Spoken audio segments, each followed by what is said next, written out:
Sync Outlook calendar events to calendar on your device. Hello everyone, welcome to this channel. I'm Emily and I'm here to help you out today. So without any delay, let's get started. So first of all, what you have to simply do is launch the Outlook or Microsoft Outlook application on your device. Make sure that you're logged into your account. After logging into your account, tap on the Google icon over here at the top left corner of the screen.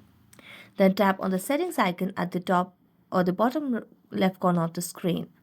As you do that, you'll be able to land on the settings application or settings option over here. Now just scroll down and tap on the calendar option. As you tap on calendar, here you can see the option of sync calendars over here at the bottom. So you just have to toggle on this option of sync calendars and you'll be able to sync the Outlook calendar events to your calendar on your device. So that's it. Thank you so much for watching this video. If you enjoyed watching it, don't forget to like, subscribe and hit the bell notifications. See you next time.